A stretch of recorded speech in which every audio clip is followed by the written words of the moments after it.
से सुना पलटाए रानी हमरा में आके सटाए रानी जल्दी से सुना पलटाए रानी कोइला हे गे सुन न मोगिया करे छ छटर पहटर गे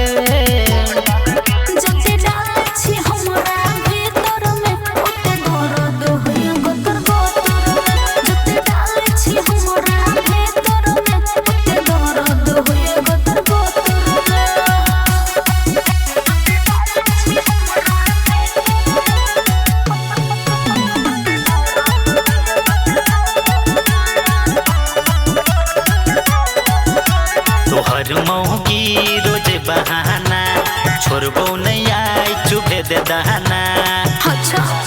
के हम छियो यहाँ यो मोरो नहीं बुझै छी देह के दोरो चढ़ल छै ना सहाय गे हमर छोरा देबो बनल पवित्र गे जते डालै छी हमरा भीतर यो ओते दर्द होइया गोतर गोतर जते डालै छी हमरा भीतर यो ओते दर्द होइया गोतर गोतर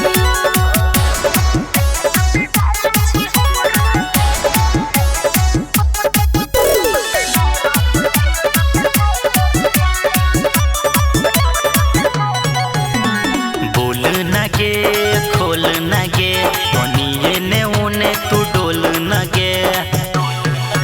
यो आबो तो बात हमर मानो नहीं सजिया के यहाँ न खानो लगा के तेल करबो गे खेल मार गयल छियो ई तर गे जते डालै छी हमरा भीतर यो ओते दर्द होइया गोतर गोतर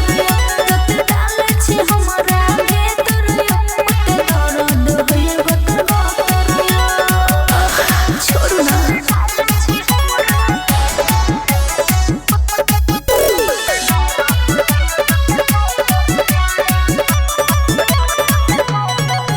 हम छियो गे तोहर पिया